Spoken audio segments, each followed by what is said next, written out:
ومولانا ابی القاسم محمد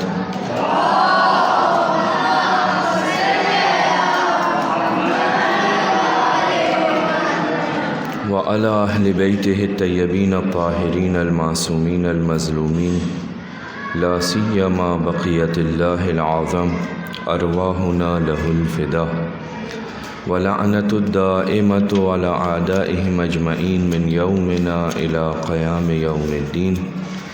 أما بعد، فقد قال الله سبحانه وتعالى في محكم كتابه: أعوذ بالله من الشيطان الرجيم، بسم الله الرحمن الرحيم. يا أيها الذين آمنوا كتب عليكم الصيام كما كتب على الذين من قبلكم لعلكم تتقون. ایک صلوات پڑھیں محمد والے.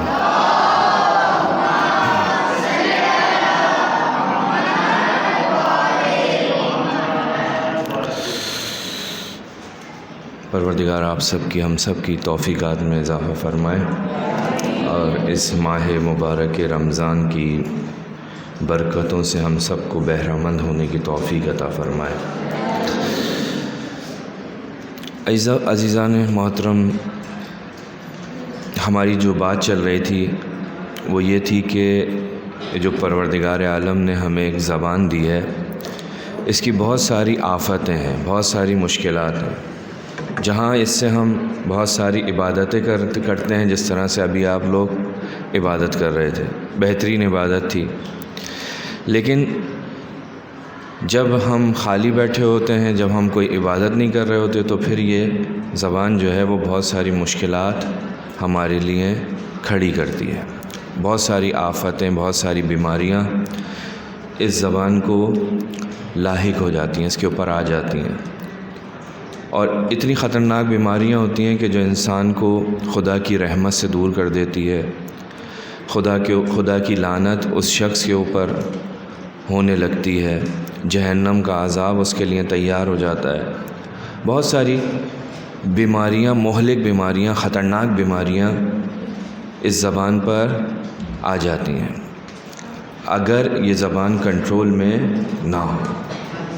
ہم نے ایک دعا بھی کل پڑھی تھی، امام زمانہ، دعا امام زمانہ تھی، مشہور ہے، دعا امام عصر کے عنوان سے، جس کے اندر ایک جملہ تھا. وہ دعا آپ سب کو یاد بھی ہے اور اکثر سنتے بھی ہیں، کہ جس میں فرمایا کہ اللہم ارزقنا توفیق الطاعہ و بعد المعصیہ و صدق النیہ و عرفان الحرمہ و اکرمنا بالہدی والاستقامہ. اور اس کے بعد یہ جملہ جو میں نے کل بھی آپ کی خدمت میں کہا تھا، وسدد السنتنا بالثواب والحکمہ. کل آپ کی خدمت میں نے عرض کیا تھا کہ یہ جو دعا ہے، یہ جو چھوٹا سا فقرہ ہے دعا کا، ایک کلمہ، ایک جملہ، اس کے اندر 3 چیزیں بیان کی ہیں. ایک پہلی چیز جو تھی وہ یہ تھی کہ پروردگارہ ہماری زبان کو محکم کر دے، استوار کر دے، اس میں کسی قسم کے عیب کو آنے نہ دے، کسی قسم کے نقص کو. یعنی کیا؟ یعنی اس سے کوئی غلط چیز نہ آئے، مضبوط کر دے. صد کہتے ہیں ڈیم کو، ڈیم ہوتا ہے نا، وہ کیوں باندھا جاتا ہے، کیوں بنایا جاتا ہے؟ تاکہ وہ پانی کو روک سکے. کبھی کبھی سنتے ہیں نا، بارش ہو گئی بہت زیادہ تو ڈیم کو ٹوٹنے کا خطرہ ہے. وہ اگر ڈیم ٹوٹ گیا تو کیا ہوگا؟ پورا شہر بہہ جائے گا. تو یہاں پر بھی اسی کلمے کا استعمال کیا، پروردگارہ محکم کر دے، مضبوط کر دے. یعنی ہر باطل اور غلط بات پر ہم اس زبان کے اوپر کنٹرول کر سکیں، کوئی باطل اس کے اوپر نہ آئے، کوئی غلط اس کے اوپر نہ آئے تو کیا آئے؟ فرمایا اس کے اوپر صرف اور صرف اچھی باتیں آئیں، مفید باتیں آئیں، فائدہ مند باتیں آئیں. بالثواب والحکمہ، ثواب، اچھی باتیں، مفید باتیں اور حکمت کی باتیں آئیں. یعنی یہ وسیلہ ہو اچھی اور حکیم باتوں، اچھی باتوں کا یہ وسیلہ ہو زبان. اس زبان کے اوپر صرف اور صرف اچھی باتیں آئیں، حق بات آئے، غلط بات زبان کے اوپر نہ آئے. جیسے ہم نے 1 2 3 غلط باتیں آپ کی خدمت میں ابھی تک ہم نے ذکر کی تھی. ایک تھا جھوٹ، ایک تھا بہتان، اور تیسرا غیبت. یہ کیا ہے؟ یہ غلط بات ہے. یہ اس وقت آئے گا کہ جب ہماری زبان کے اوپر سد نہیں ہوگا، ڈیم نہیں ہوگا. لہٰذا دعا کی پروردگارہ ڈیم محکم کر دے، مضبوط کر دے. تو قرآن مجید میں بھی جو ہے نا بہت ساری جگہوں پر پروردگار نے گفتگو کرنے کے طریقوں کو بیان کیا ہے. ایسا نہیں ہے کہ صرف زبان کو کنٹرول کرو، نہیں، بلکہ گفتگو کے انداز کو، کہ کس طرح تمہارا انداز ہونا چاہیے بات چیت کرنے کا. آپ سب آپس میں ایک دوسرے کے ساتھ بات کرتے ہیں، ٹھیک ہے، دوست ہیں، لیکن اس دوستی کے باوجود آپ کے درمیان فرینکنس ہے، ٹھیک ہے، لیکن پھر بھی بالآخر ایک اس کے قاعدہ قانون ہے. آپ نے ایسا نہیں بس جو منہ میں آئے ایک دوسرے کو کہہ کر پکار لیا، نہیں، اچھی چیز نہیں ہے. قرآن مجید کے اندر بہت ساری چیزیں، بہت سارے کلمات جو ہیں وہ گفتگو کرنے کے لیے بیان ہوئے ہیں. مثلاً یہی جو دعا کے اندر یہ جو کلمہ آیا ہے وسدد، محکم، استوار، مضبوط، جس کے اندر کوئی باطل نہ آئے، کوئی غلط نہ آئے. قرآن مجید کہتا ہے قولوا قولا سدیدا. جب تم بات چیت کرو نا تو تمہاری بات چیت کیسی ہونی چاہیے؟ ایسی ہونی چاہیے تمہاری گفتار، جو تمہاری زبان سے کلمات نکلیں اس کے اندر کوئی غلط چیز نہ ہو، اس کے اندر کوئی فتنہ، لڑائی جھگڑا کرنے والی چیز نہیں ہونی چاہیے. کوئی ایسی بات نہ ہو جس سے کوئی گناہ کا شائبہ پیدا ہو، ایسا لگے جیسے کوئی گناہ کی طرف دعوت دی جا رہی ہے. ایسی چیز نہیں ہونی چاہیے. جب تم بات کرو تمہاری بات کیسی ہونی چاہیے؟ سدید ہونی چاہیے، محکم ہونی چاہیے، مضبوط ہونی چاہیے، پائیدار ہونی چاہیے، اچھی ہونی چاہیے، اس میں کسی گناہ کی، کسی قسم کی کوئی شباہت نہیں ہونی چاہیے. یہ قرآن مجید بیان کر رہا ہے. اسی طرح قرآن مجید فرماتا ہے قولاً کریمہ. قولاً کریمہ یعنی جب تم بات چیت کرو تو تمہاری جو قول ہو، تمہاری زبان سے نکلنے والے جو کلمات ہوں وہ کیسے ہوں؟ وہ کریمانہ ہوں، محبت والے ہوں. یعنی اکڑ کر، لڑائی جھگڑے کے انداز میں چیخ پکار کر کے نہیں بولنا. قول کریم. اور یہ بھی قرآن مجید نے کس کے لیے کہا ہے؟ حضرت موسیٰ سے کہا ہے کہ جب تم فرعون کے سامنے جاؤ تو اس سے کس طرح سے بات کرنا. فرعون جو کہ اللہ کا دشمن ہے. آپ دیکھیں ہم تھوڑی سی ناراض ہو جاتے ہیں تو ہماری زبان جو ہے، ہماری جو آواز ہے وہ اونچی ہونا شروع ہو جاتی ہے. ہم فوراً جو ہے وہ جو اس کے آگے جو ڈیم ہے وہ جو ہے وہ ہٹ جاتا ہے، کنٹرول سے باہر نکل جاتی ہے، اور پھر جو اس کے اوپر آتا ہے ہم بولتے ہیں. لیکن پروردگار حضرت موسیٰ سے کہہ رہا ہے کہ تم جو ہے اس فرعون کے پاس جاؤ گے تو کیسے بات کرنی ہے؟ تم نے اس کو جھڑکنا نہیں ہے، تم نے اس کو ڈانٹنا نہیں ہے، تم نے اس کے ساتھ مہربانی کے ساتھ، اچھے انداز میں، پیارے انداز میں، خوبصورت انداز میں اس سے گفتگو کرنی ہے. فَقُولَا لَهُ قَوْلًا لَيِّنًا لَعَلَّهُ يَتَذَكَّرُ أَوْ يَخْشَىٰ. جب آپ اچھے انداز میں کسی سے، اپنے دوست سے، حتیٰ اپنے دشمن سے، یہ تو دشمن خدا ہے، ہمارا عام طور پہ جو واسطہ پڑتا ہے وہ کس سے؟ دشمن سے ہوتا ہے. نہیں، ہم عام طور پہ جن لوگوں سے بولتے ہیں وہ کون لوگ ہوتے ہیں؟ ہمارے دوست ہوتے ہیں، بھائی ہوتے ہیں، رشتہ دار ہوتے ہیں، گھر والے ہوتے ہیں، یہی ہوتے ہیں نا. یہ تو دشمن ہے جس سے پروردگار حضرت موسیٰ سے کہہ رہا ہے کہ کس طرح سے کرنا ہے. قول کریم، کریمانہ گفتگو کرو اس سے. یا قرآن مجید میں کہتا ہے قولاً معروفہ، یا قرآن مجید میں کہتا ہے قولاً میسورا، نرمی اور مہربانی کے ساتھ بات کرو. قولوا للناس حسنا، خوبصورت بات کرو، اچھی بات کرو. امام جعفر صادق علیہ السلام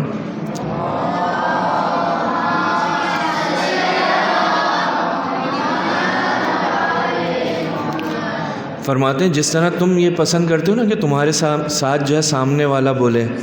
ہم میں سے کون ہے جس کو اچھا لگتا ہے کوئی چیخ کے ہمارے ساتھ بولے؟ کوئی ہے جس کو اچھا لگتا ہے اس کے ساتھ چیخ کے بولا جائے؟ نہیں نا. ڈانٹ کے جو ہے وہ ٹیچر بولے. ٹیچر کا تو دل نہیں چاہتا کہ وہ ڈانٹے. گھر والوں کا، والدین کا، پیرنٹس کا دل تو نہیں چاہتا وہ چیخ کر بولیں. نہیں، چیخ کر بولتے ہیں، ان کی اپنی جو صحت ہے وہ خراب ہوتی ہے. بالآخر بلڈ پریشر ہائی ہوتا ہوگا، ان کو تکلیف ہوتی ہوگی. چیخنا چلانا تو اچھی چیز نہیں ہے. تو یہ تو کسی کو ہی پسند نہیں ہے. امام فرماتے ہیں، چھٹے امام فرماتے ہیں، جس طرح تم پسند کرتے ہو نا کہ تمہارے ساتھ بولا جائے. کیسے بولا جائے؟ تم کیسے پسند کرتے ہو؟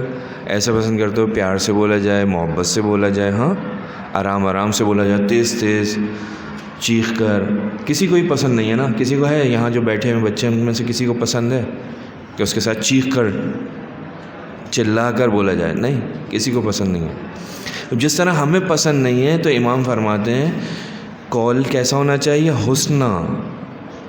ایسی جس طرح سے تم اپنے لیے پسند کرتے ہو کہ تمہارے ساتھ بات چیت کی جائے، اسی طرح سے تم دوسروں کے ساتھ بات چیت کرو.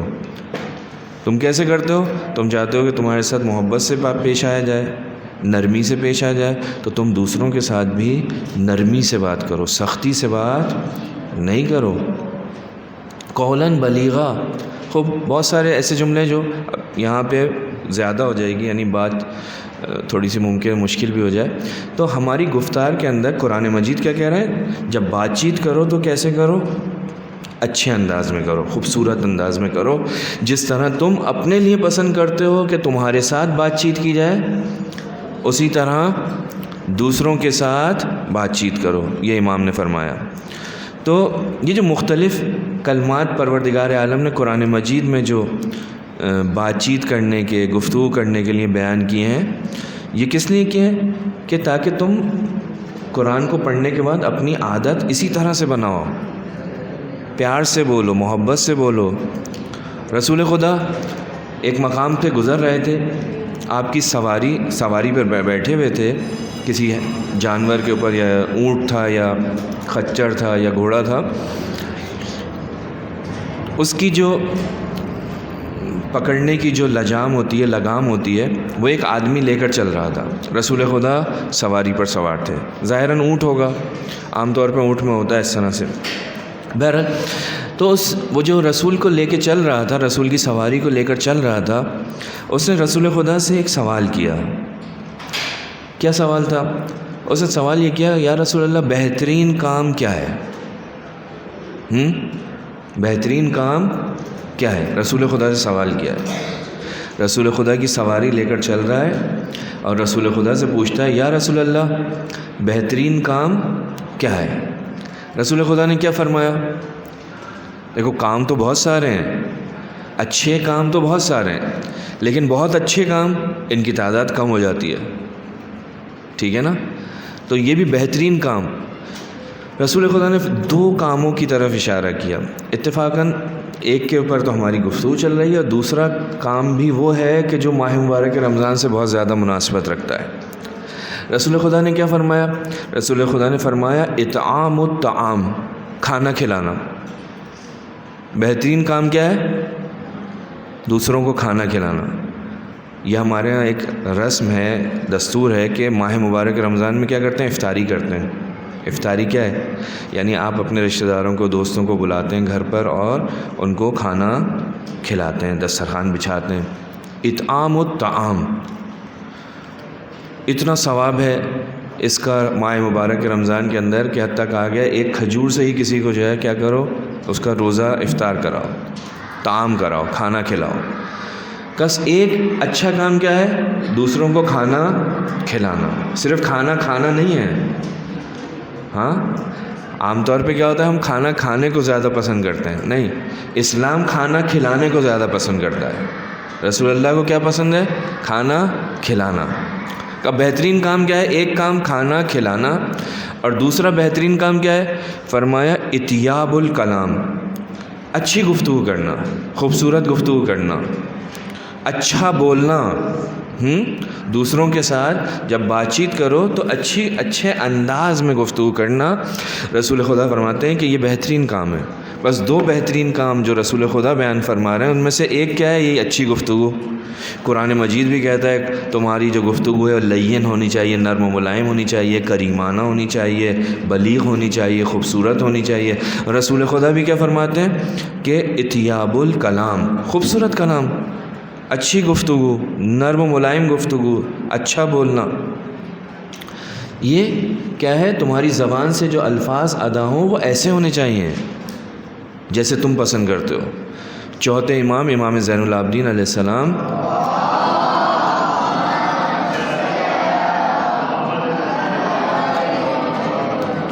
کی ایک کتاب ہے، یعنی ایک حدیث ہے جو اس وقت کتاب کی صورت میں موجود ہے. ایک حدیث ہے، اس حدیث کے اندر امام نے ہمارے جتنے بھی جسم کے اعضاء و جوارح ہیں ان کے حقوق کو بیان کیا ہے. یعنی آنکھ کا کیا حق ہے، زبان کا کیا حق ہے، کان کا کیا حق ہے، ہاتھ کا کیا حق ہے، پیٹ کا کیا حق ہے. جیسے ہمارے اوپر ہمارے والدین کا حق ہے نا، ٹیچر کا حق ہے احترام کرنا. والدین کا حق کیا ہے؟ احترام کرنا، ان کے آگے نہیں چلنا، ان کی آوازوں پر اپنی آواز کو اونچا نہیں کرنا. یہ کیا ہے؟ کس کے حق ہیں؟ والدین کے حق ہیں. ان کی خدمت کرنا، استاد کا حق. تو یہ سارے حقوق ہیں. امام سجاد نے اس رسالے اس حدیث کے اندر سارے کے سارے حق بیان کیے ہیں. اس کتاب کا نام اس وقت جو لیا جاتا ہے وہ رسالہ حقوق. بہت سارے حقوق امام سجاد نے بیان کیے. ایک حق جو ہمارے جسم کے اندر ایک ٹکڑا ہے وہ کیا ہے؟ زبان. زبان کا حق بھی امام نے وہاں پر بیان کیا ہے. امام نے زبان کے حق کو جب بیان کیا ہے تو امام کیا فرماتے ہیں؟ امام فرماتے ہیں زبان کا حق کیا ہے تمہارے اوپر؟ زبان کا حق یہ ہے کہ اسے گالی گلوچ سے محفوظ رکھو، گندی بات اس کے اوپر نہیں آنی چاہیے. اگر کوئی گالی، کوئی گندے الفاظ، کوئی ایسے الفاظ کے جو اچھے نہیں ہیں وہ اس زبان پر آئیں گے تو تم نے اس کے حق کی خلاف ورزی کی. بس گالی، گندی باتیں اس زبان کے اوپر نہیں آنی چاہیے. یہ زبان کا حق ہے. اور کیا ہے زبان کا حق؟ کہ اس کے اوپر نیک اور اچھی اور شائستہ باتیں آنی چاہیے، بری نہیں آنی چاہیے، اچھی باتیں اس زبان کے اوپر آنی چاہیے. اس زبان کو تم کیا کرو؟ با ادب بناؤ.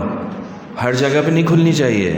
ہاں، بعض لوگوں کی عادت ہوتی ہے نا، ابھی ٹیچر نے بولنا شروع کیا، بیچ کے اندر آ کر بولنا شروع کر دیا. یہ بری بات ہے، اچھی چیز نہیں ہے. جب تک سامنے والے کی بات مکمل نہیں ہو جاتی اس وقت تک بولنا نہیں ہے. اس وقت تک آپ نے صرف اور صرف سننا ہے. اس کو باادب بناؤ. اسے زیادہ چلنے اور بے قابو ہونے سے روکو. امام سجاد فرماتے ہیں زبان کا کیا ہے؟ یہ زیادہ نہ چلے، یہ بے قابو نہ ہو جائے، بس جو منہ میں آیا بول دیا. نہیں، ایسا نہیں ہونا چاہیے. اگر تم ایسا کرو گے تو تم اس کے نقصان سے بچے رہو گے. جب اس پہ کنٹرول کرو گے، کل بھی ہماری بات ہو رہی تھی نا کہ اس کے اوپر کنٹرول کرنا ہے، اس کو پکڑ کے رکھنا ہے، اس کو آزاد نہیں چھوڑنا.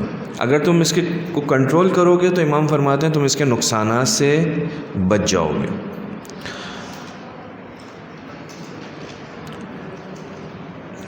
یہ کیا ہے؟ امام نے اس زبان کا حق ہمیں بیان کیا. ٹھیک، بس ہمیں کیا کرنا ہے؟ ہمیں بولنے سے پہلے تھوڑی دیر پہلے سوچنا ہے کہ جو میں بولنے جا رہا ہوں یہ صحیح بات ہے یا نہیں ہے. ایک لمحے کے لیے سوچیں.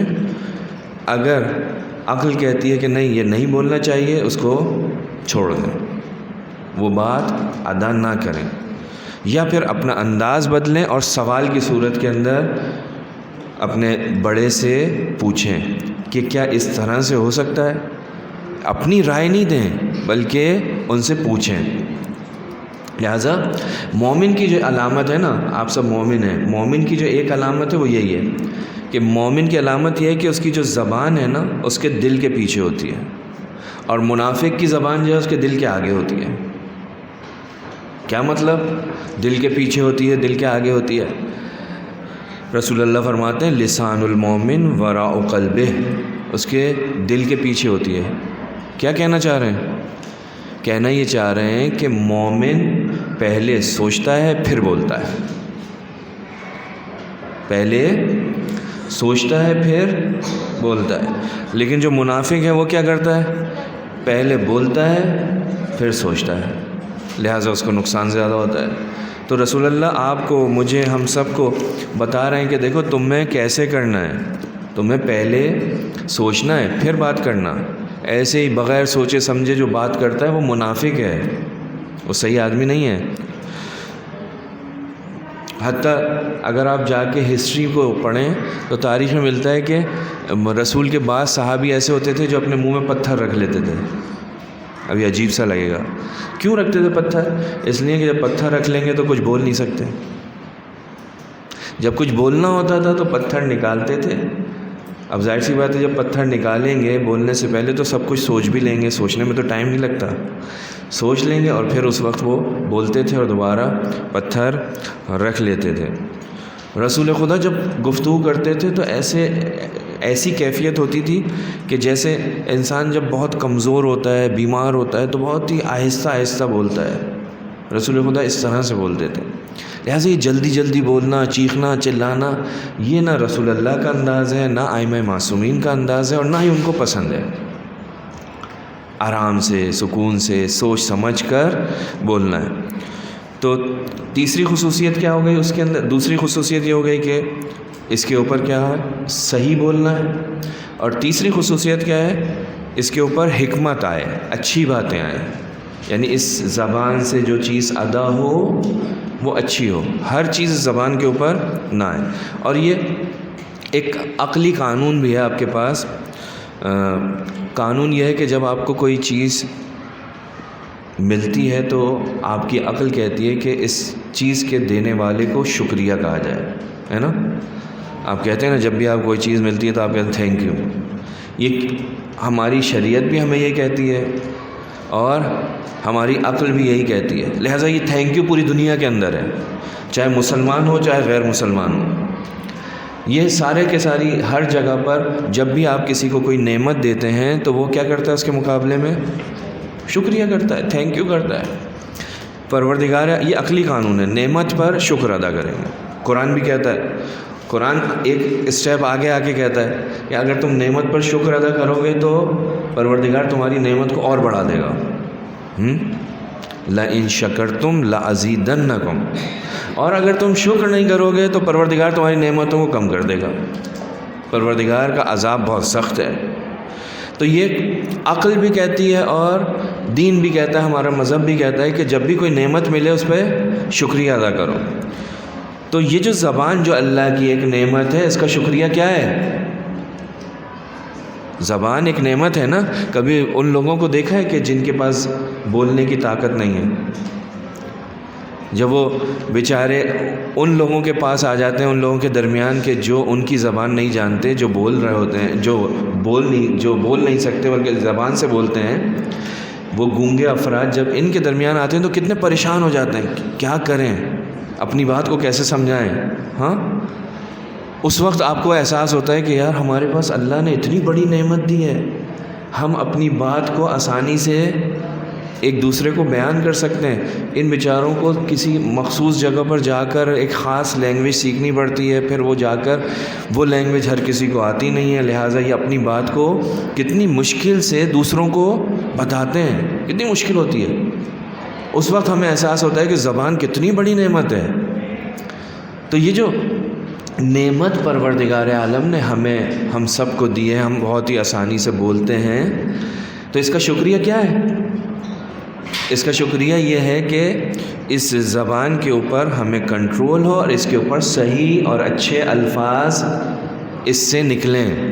اس کا شکریہ یہ ہے. زبان کا شکریہ کیا ہے؟ کہ اس سے صحیح الفاظ نکلیں، ہر چیز اس سے نہیں نکلے. لہٰذا دعا کے اندر کیا کہا؟ حکمت اس سے نکلے. اور جس کے پاس حکمت ہوتی ہے اس کے پاس سب کچھ ہوتا ہے. قرآن مجید کہتا ہے من اوتی الحکمہ فقد اوتی خیرن کثیرا. جس کو پروردگار عالم حکمت دے دے اس کو پروردگار عالم نے خیر کثیر دے دی، بہت بڑی خیر دے دی، بہت زیادہ خیر دے دی. تو یہ بہت اہم مسئلہ ہے. اور آفتوں میں سے ایک آفت جو اور آپ کی خدمت میں اشارہ کرتا چلوں، ٹائم ہمارا تقریباً ختم ہو رہا ہے، وہ کیا ہے؟ وہ ہے چغلی. ہاں چغلی، چغلی پتہ ہے کیا ہے؟ ہاں شکایت لگانا. اچھا ہاں. آپ کے دوست نے آپ سے کچھ کہا، آپ کو کچھ بتایا کہ فلاں آدمی اس نے غلط کام کیا تھا، اس نے آپ سے کہا کہ فلاں جو ہے نا وہ ایسا ہے، فلاں کو میں اس کے ساتھ میں یوں کرنے والا ہوں. آپ کے ساتھ اس نے فلاں جو ہے نا وہ تو یوں ہے، اس کو تو محلے میں یہ کہتے ہیں. ہاں آپ نے جا کر اس شخص کو جا کر بتا دیا، اس دوست کو جا کر بتا دیا کہ وہ جو ہے نا تمہارے بارے میں یہ کہہ رہا تھا. اس کو کہتے ہیں کیا؟ چغلی. ہاں آپ کو کسی نے کوئی چیز بتائی کسی کے بارے میں، آپ نے وہی چیز جا کر اس شخص کو بتا دی کہ بھئی وہ ایسے کہہ رہا تھا. اس کو کہتے ہیں چغلی. اس کے مقابلے میں آتی ہے کیا؟ رازداری. اس نے آپ کو بتایا تھا نا، اگر وہ بتانا چاہتا تو سب کو جا کے بتا دیتا بھائی یہ فلاں آدمی جو ہے یوں ہے. وہ نہیں بتانا چاہ رہا تھا، وہ صرف آپ کو بتایا. ٹھیک، غلط بات کی. ابھی ہمیں اس سے سروکار نہیں کہ اس نے غلط بات کی تھی یا صحیح، لیکن آپ نے کیا کام کیا؟ آپ نے جا کے اس شخص کو کہ جس کے بارے میں وہ بات کہی گئی تھی اس کو آپ نے بتا دیا اس کی بات. قرآن مجید اس کی شدید مذمت کرتا ہے. سورہ ہو مزہ لو مزہ آپ کے ذہنوں میں ہوگی، ویل لکل ہومزۃ لومزہ. اس آیت کے سلسلے میں جو روایات ہیں وہ یہی ہے کہ یہ جو ہے کس کے بارے میں ہے؟ چغل خوروں کے بارے میں. ابن عباس ایک محدث ہیں، راوی ہیں، وہ کہتے ہیں کہ اس سے مراد وہ لوگ ہیں جو چغل خوری کرتے ہیں اور دوستوں کے درمیان کیا کرتے ہیں؟ جدائی، ان کو ایک دوسرے سے جدا کر دیتے ہیں. جب اس شخص نے جا کر اس دوسرے دوست کو بتایا کہ فلاں تمہارے بارے میں یہ رائے رکھتا ہے، یہ کہہ رہا تھا، تو ان دونوں کے درمیان کیا ہو جاتی ہے؟ جھگڑا ہو جاتا ہے، ناراضگی ہو جاتی ہے. تو کہتے ہیں کہ یہ جو آیت ہے یہ چغل خوری کے بارے میں، کہ وہ شخص کہ جو آ کر ایک کی بات کو دوسرے کو جا کر بیان کرتا ہے اور نتیجہ کیا ہوتا ہے؟ جدائی ڈال دیتا ہے عیب کے ذریعے سے، کسی بھی چیز کے ذریعے سے. رسول خدا فرماتے ہیں سب سے زیادہ بدترین انسان کون ہے؟ کہا رسول خدا کا وہ جو بہت زیادہ چغلی کرتے ہیں. بدترین لوگ جو دوسرے دوستوں کے درمیان جھگڑا کرتے ہیں، جدائی پیدا کرتے ہیں، وہ جو پاکیزہ اور بے گناہ لوگوں کے عیبوں کو تلاش کرتے ہیں، یہ بدترین لوگ ہیں. تو بدترین لوگوں میں سے ایک گروہ کون سا ہے؟ وہ جو چغل خوری کرتا ہے، چغلی لگاتا ہے، اس ادھر کی بات ادھر کرتا ہے. یہ بات یعنی یہ اچھی چیز نہیں ہے. ولو میں نے عرض کیا ولو اس کی بات کہنے والے کی بات غلط ہی کیوں نہ ہو، یہ کام کرنا اچھا نہیں ہے، یہ کام اچھا نہیں ہے. بس چغلی کرنے والا بدترین شخص ہے. ہمیں تو بدترین نہیں بننا، ہمیں تو بہترین بننا ہے. مولا علی فرماتے ہیں جو چغلی کرتا ہے وہ بدترین انسان ہے.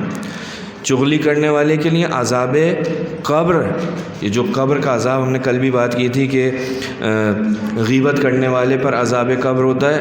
تین قسم کے لوگ ہیں جن پر عذاب قبر بہت شدید ہوتا ہے. ایک جھوٹ بولنے والے پر، ایک غیبت کرنے والے پر، تیسرا چغلی کرنے والے پر. جھوٹ، غیبت اور چغلی کرنے والے کے اوپر عذاب قبر ہوتا ہے. اور جب عالم محشر ہوگا قیامت کے بعد سب کو انسانوں کو اٹھایا جائے گا تو یہ جو چغلی کرنے والا ہے یہ کس صورت میں آئے گا؟ رسول اللہ فرماتے ہیں بندر کی شکل میں. یہ جو انسان ہے اس کا چہرہ جو ہے وہ بندر کی شکل کا ہو جائے گا اور اس صورت میں یہ وہاں پر عالم محشر میں سامنے آئے گا.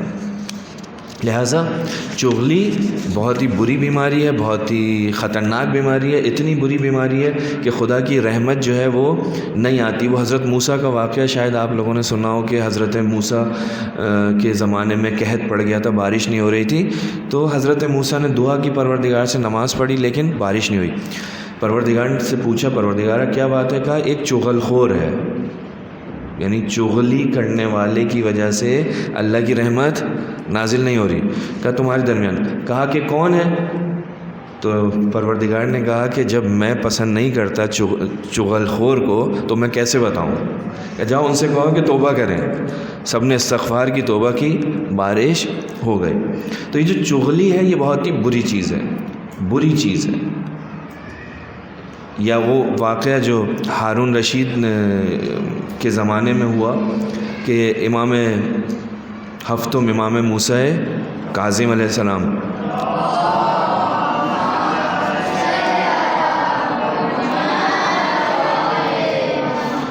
کا ایک چاہنے والا ہے، علی ابن یقطین وزیر ہے، اس کی چغلی علی ابن یقطین کے ایک غلام نے لگا دی خلیفہ سے. کیا چغلی؟ کہ یہ تو امام کے، یہ آپ کو نہیں مانتے تو ان کو مانتے ہیں، سب کچھ ان کو دیتے ہیں، گفٹ ان کو دیتے ہیں، جو آپ ان کو دیتے ہو یہ ادھر دے دیتے ہیں. وہ جو آپ نے وہ جو قیمتی لباس بھیجا تھا نا وہ بھی ان کو دے دیا، لیکن اسے یہ نہیں پتہ تھا کہ امام نے وہ واپس بھجوا دیا. چغلی لگائی اس نے. لیکن چغل خور کی کبھی کبھی مصیبت دنیا کے اندر ہی آتی ہے. اس نے چغلی لگائی، کہا کہ وہ جو ہے نا آپ کا ساتھی نہیں ہے، آپ کے ساتھ نہیں ہے، وہ تو امام موسیٰ کاظم کے ساتھ ہے. میں کہا اچھا. اس کو غصہ آیا، اس نے بلایا وزیر کو اور کہا کہ وہ جو میں نے تمہیں لباس دیا تھا، وہ جو کپڑے دیے تھے وہ کہاں ہیں؟ کہا وہ تو میں نے اپنے گھر میں بہت سنبھال کے رکھے ہوئے فلاں صندوق کے اندر. اچھا منگواؤ. وہ ایک غلام کو بھیجا، کہا جاؤ فلاں جگہ پر رکھیں، لے کے آ جاؤ. اس نے چغلی لگائی تھی. کیوں؟ کیونکہ اس کے ساتھ اس کے تعلقات خراب ہو گئے تھے. تو چغلی انسان دشمنی کی وجہ سے بھی چغلی لگاتا ہے. چغلی کی ایک وجہ کیا ہے؟ دشمنی. اس کی دشمنی ہو گئی تھی، اس نے چغلی لگائی کہ اب میں نقصان پہنچاؤں. لیکن ہوا کیا؟ وہ لباس آ گیا، 1000 تازیانے مارنے کا حکم بادشاہ نے اس کو دیا کہ اس کو 1000 کوڑے لگاؤ. اس نے جھوٹ بولا، چغلی کی میرے وزیر کی. 500 لگے تھے، وہ مر گیا. تو یہ چغلی کی تھی. تو چغلی کرنا نہایت بہت ہی بری بیماری ہے زبان کی. اپنی زبان کو کنٹرول کرنا ہے. اگر ہم چغلی کریں گے تو اس کا نتیجہ یہ ہوگا کہ ہم جنت میں داخل نہیں ہو سکتے. اس کا نتیجہ یہ ہوگا کہ خدا کے نزدیک ہم بہت ہی بدترین مخلوق ہو جائیں گے. اس کا نتیجہ یہ ہوگا کہ ہم شیطان کی سرپرستی میں داخل ہو جائیں گے. تو ضروری ہے کہ جب بھی ہم کوئی بات کریں، بات کرنے سے پہلے سوچیں کہ ہم کیا کہنے جا رہے ہیں، ہم کیا بات کرنے جا رہے ہیں، تاکہ ہماری زبان سے ہر غلط بات نہ نکلے. بس اسی کے اوپر اپنی گفتگو ختم کرتا ہوں. پروردگار سے دعا کرتا ہوں کہ پروردگارہ ہم سب کو اپنی زبان پر کنٹرول کرنے کی توفیق عطا فرما. ایک صلوات پڑھیں محمد و آل محمد.